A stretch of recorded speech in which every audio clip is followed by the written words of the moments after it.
आज सुबह सुबह हाइफा में एक बड़ा हमला हुआ है। बताया जा रहा है कि एक गैस स्टेशन बुरी तरह से जल गया है इजराइल का, और यह कहा जा रहा है कि यह हमला जो हुआ है वो नेतन्याहू के घर के बेहद करीब हुआ है।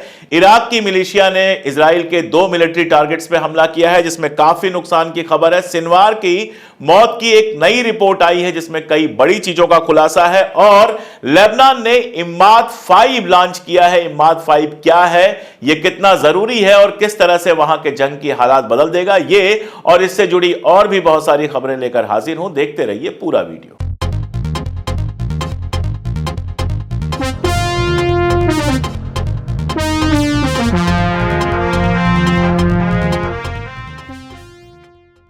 नमस्कार, मैं अशोक कुमार पांडे, स्वागत है आपका टीसीएच पर। हाजिर हूं इजराइल, फलस्तीन, लेबनान, ईरान, मिडिल ईस्ट और इसके बहाने सारी दुनिया की खबरें लेकर। शुरुआत इम्माद 5 से। इम्माद 5 क्या है? लेबनान ने यह वीडियो जारी किया है, इम्माद 5 के बारे में बताया है। यह इनकी एलीट वार यूनिट है। इनके जो सैनिक हैं ये हाईली ट्रेंड हैं, इनके पास हाईली एडवांस हथियार हैं। टनल्स पे इनका कब्जा है। इन्होंने अलग तरह की टनल्स लेबनान में बनाई हुई हैं, और दावा है हिजबुल्लाह का कि इम्माद 5 को अभी तक किनारे रखा गया था, जंग में शामिल नहीं किया गया था।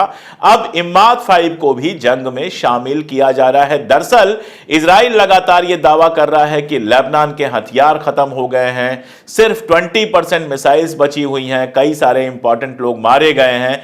कल भी इजराइल ने दावा किया कि लेबनान के एक जो कमांडर थे, जो ड्रोन का पूरा ऑपरेशन देखते थे, उनको मार दिया गया है। इस तरह के दावे लगातार इजराइल कर रहा है। कल नेतन्याहू गया हुआ था बॉर्डर पर, और बॉर्डर पर उसने दावा किया कि चाहे युद्ध हो, चाहे फिर समझौता हो, चाहे जंगबंदी हो, चाहे जंग हो, हर हाल में हम हिजबुल्लाह को लिटनी रिवर के पीछे भेज देंगे। यह दावा लगातार इजराइल कर रहा है। हकीकत यह है कि इजराइल के अपने अखबार रिपोर्ट कर रहे हैं कि 50,000 सैनिक लगाने के बावजूद अभी तक इजराइल लेबनान के किसी एक गांव पर भी पूरा कब्जा नहीं कर पाया है। मैं लगातार आपसे कह रहा हूं कि लेबनान के अंदर जमीन के रास्ते से घुसना उसके लिए बहुत मुश्किल है, और यही बात इजराइल के अखबार भी कह रहे हैं। मैंने आपको बताया था कि कल वहां के एक कर्नल ने दावा किया था कि हिजबुल्लाह को हरा पाना इजराइल के लिए मुमकिन नहीं है, जो जमीन पर दिखाई भी दे रहा है। लेकिन आसमानी हमले जो हो रहे हैं उसमें निश्चित रूप से लेबनान का काफी नुकसान हो रहा है। घर लोगों के तोड़े गए हैं। ये जो घर जिसका वीडियो आप देख रहे हैं, बेहद खूबसूरत घर है, इसको तोड़ दिया गया, और ऐसे जाने कितने लोगों के घर तोड़े गए हैं। और अब इजराइल कोशिश ये कर रहा है कि किसी भी तरह से वहां पर सिविल वार जैसी सिचुएशन हो जाए।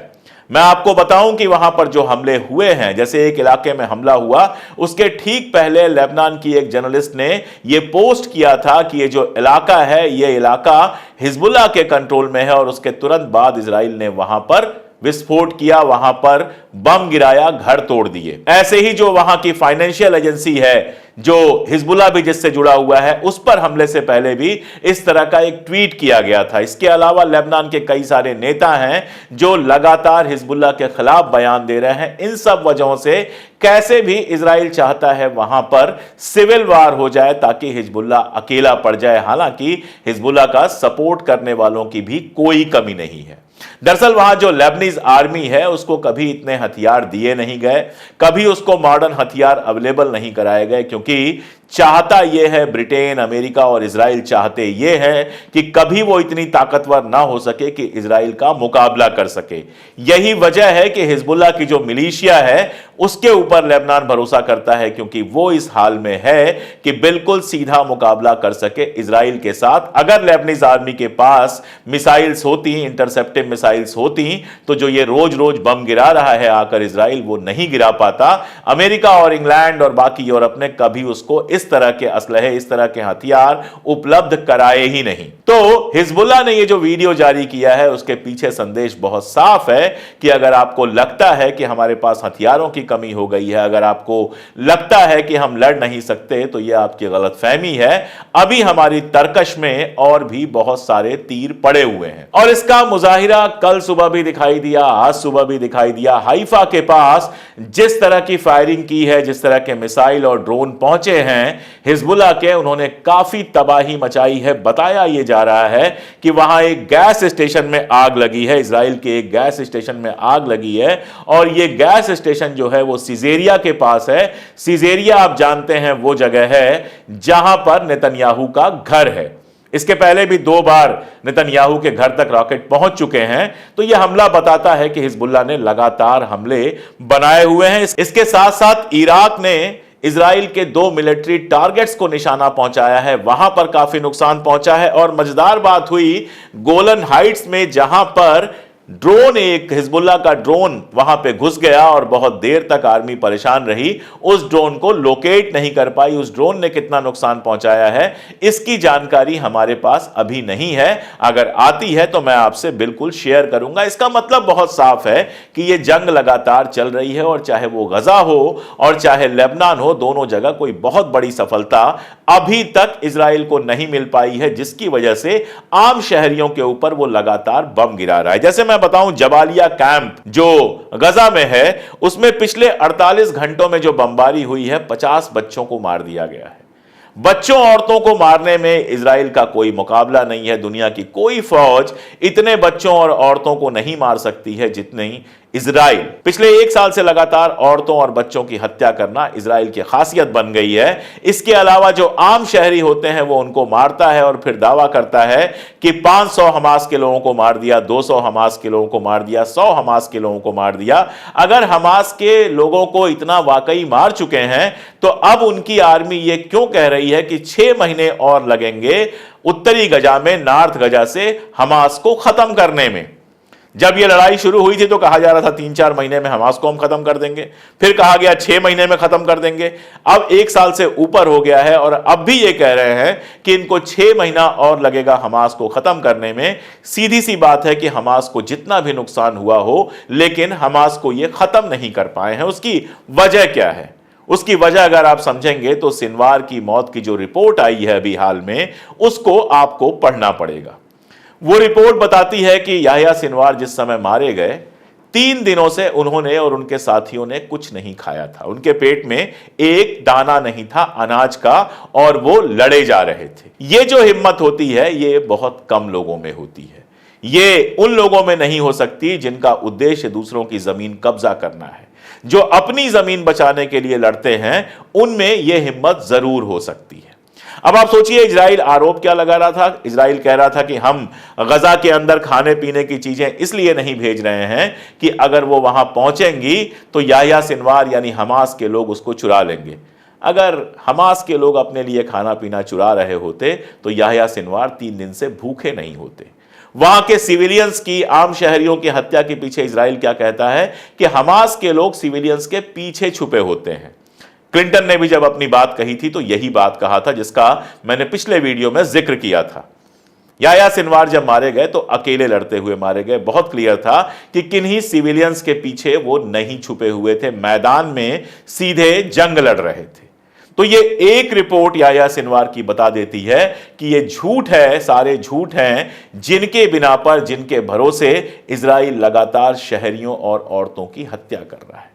यही काम वो लेबनान में कर रहा है और साथ में जो उसके जरखरीद गुलाम हैं उनको वो लगातार भड़का रहा है ताकि लेबनान में सिविल वार जैसी सिचुएशन हो पाए। लेकिन लगातार जो लड़ाई चल रही है उसमें उसके जिस तरह से नुकसान हो रहे हैं उससे बहुत साफ है कि फटाफट बेरूत तक पहुंच जाने या फटाफट लेबनान के अंदर घुस जाने की उसकी प्लानिंग पूरी तरह से नाकामयाब हुई है। और इसीलिए सीज फायर का जो प्रपोजल अमेरिका लेकर आया था उसमें वो सारी चीजें थाली में परोसने की बात थी जो जमीन पर हासिल करना इजराइल के लिए मुमकिन नहीं हो पा रहा है। और यही वजह है कि वो सीज फायर फिलहाल कहीं नहीं पहुंचा है। वैसे भी 2 दिन बाद अमेरिका में इलेक्शन है, जब तक अमेरिका में इलेक्शन हो नहीं जाते हैं तब तक सीज फायर की बात कहीं पहुंचेगी ये मानने का कोई मतलब नहीं है। वहां के लेबनान के जो एक्टिंग प्राइम मिनिस्टर हैं उन्होंने भी ये बात कहा है कि जब तक अमेरिकी इलेक्शन नहीं हो जाते सीज फायर के किसी प्रपोजल का कोई मतलब नहीं है। और खास तौर पर तब जब ट्रंप और हैरिस के आने पर क्या होगा इसका अंदाजा लगा पाना अभी थोड़ा मुश्किल है।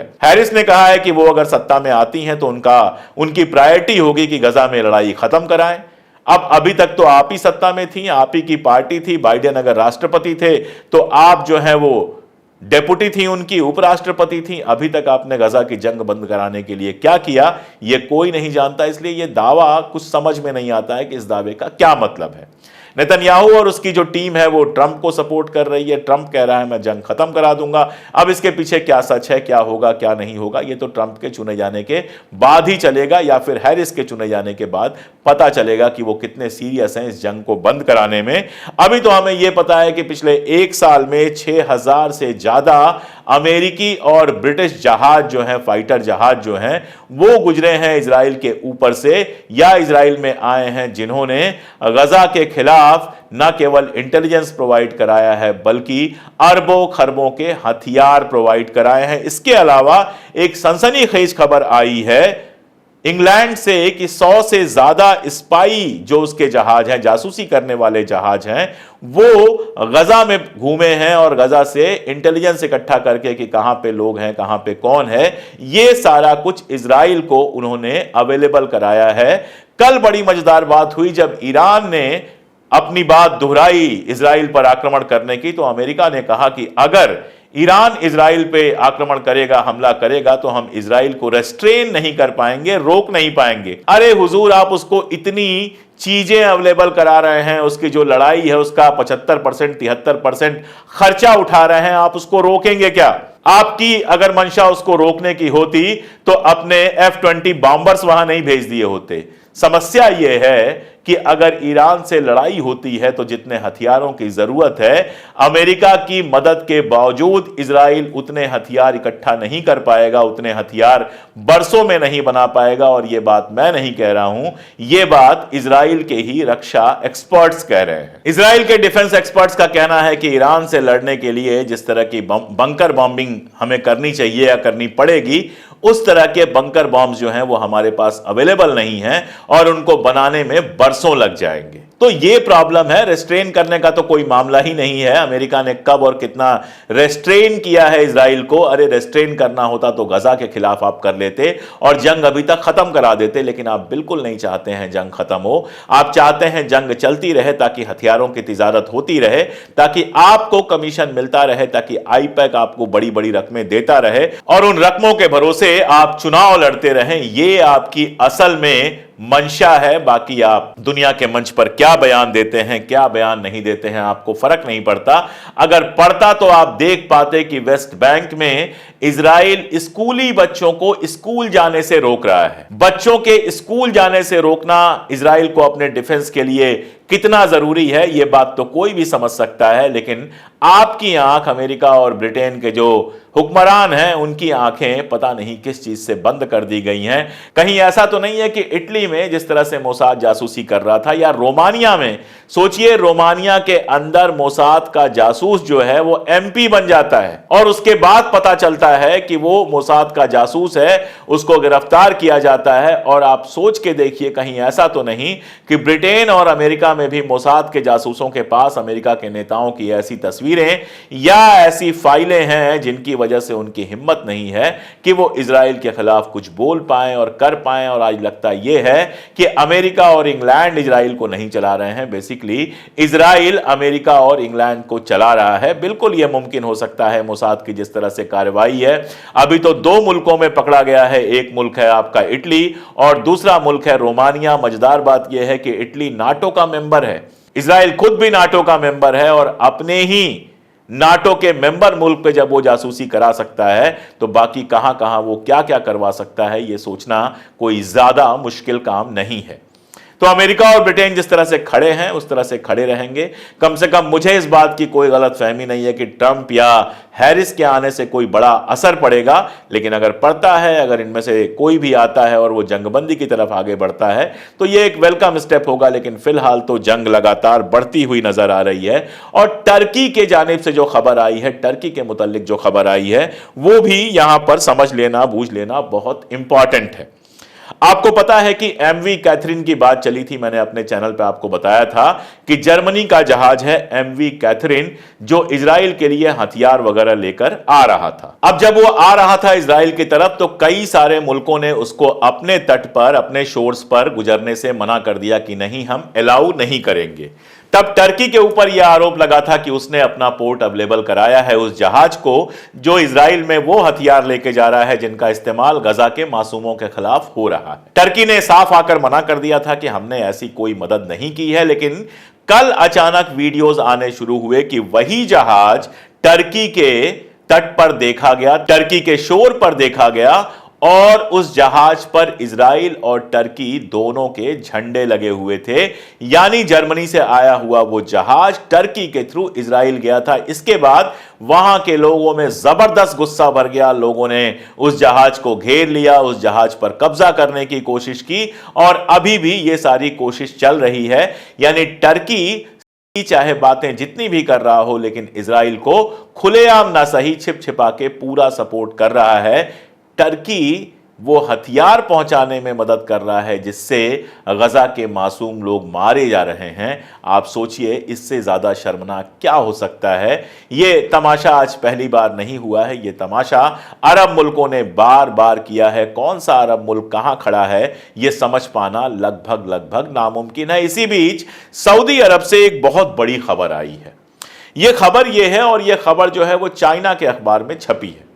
यह खबर बताती है कि सऊदी अरब चाइना के साथ युआन में यानी चाइना की करेंसी में व्यापार करने के लिए तैयार हो गया है। इसको पेट्रो युआन कहा जा रहा है। आप जानते हैं चाइना ने, मैं कई बार बता चुका हूं, मिडिल ईस्ट में बहुत सारा पैसा खर्चा किया है, बहुत सारा इन्वेस्टमेंट किया है और चाइना और इंडिया और रशिया जिस ब्रिक्स में शामिल हैं, उसने कहा था कि डॉलर का जो कब्जा है, डॉलर के टर्म में जो कारोबार होता है वो खत्म करना पड़ेगा और यहां चाइना अपनी लोकल करेंसी यानी युआन में सऊदी अरब से पूरा का पूरा ट्रेड करने जा रहा है। यानी सऊदी अरब से जो तेल जाएगा उसका जो भुगतान होगा वो युआन में होगा और सऊदी अरब जो कुछ चाइना से खरीदेगा उसका भुगतान भी युआन होगा। अमेरिकी डॉलर के सामने ये एक बड़ी चुनौती की तरह आएगा। इसके क्या असरात होंगे आगे, जैसे जैसे इस पर बात आएगी मैं आपसे डील करूंगा। लेकिन असल बात यह है कि रशिया और चाइना का मिडिल ईस्ट में जैसे जैसे दखल बढ़ेगा वैसे वैसे अमेरिका कमजोर होगा और इजराइल के ऊपर और ज्यादा डिपेंडेंट होता चला जाएगा। ये सारी चीजें बदलेंगी हालात को, मिडिल ईस्ट के हालात बदलेंगे। आप जानते हैं ईरान और सऊदी अरबिया के बीच कभी दोस्ती नहीं रही है, लेकिन इधर जिस तरह से दोनों तरफ से हाथ बढ़ाया गया है, फ्यूचर की उम्मीद जगती है कि सऊदी अरबिया और ईरान के बीच में कम से कम एक वर्किंग रिलेशन बन सकता है। अगर ये बनता है तो ये भी अमेरिका की आंखों में धूल की तरह चुभेगा। जैसे जैसे जो कुछ होगा, डिटेल होगा, जैसे मैं अभी अपडेट करता रहा हूं आगे भी अपडेट करता रहूंगा। शर्त बस इतनी है कि जुड़े रहिए हमसे, वीडियोस को देखिए, दूर तक पहुंचाइए। अगर आपको लगता है कि ये वीडियो ज़रूरी हैं तो अपने दोस्तों, रिश्तेदारों और उन लोगों के पास भी पहुंचाइए जो गोदी मीडिया के बाहर अभी भी नहीं निकल सकते हैं। बाकी जैसे भी आप मदद कर सके मदद कर ही सकते हैं। पिन कमेंट और डिस्क्रिप्शन में सारा कुछ है। आप हमारे मेंबर बन सकते हैं, सुपर थैंक्स दे सकते हैं, जैसे चाहें वैसे हमारे साथ जुड़ सकते हैं। जुड़ना ज़रूरी इसलिए है कि आपका जुड़ना ही हमें वो ताकत देता है कि हम इतने संवेदनशील मसले पर लगातार रिसर्च कर पाते हैं, लगातार आपके पास खबर का वो हिस्सा दिखा पाते हैं, वो पहलू दिखा पाते हैं जिसे गोदी मीडिया छुपा ले जाता है। आज के लिए इतना ही, बहुत शुक्रिया।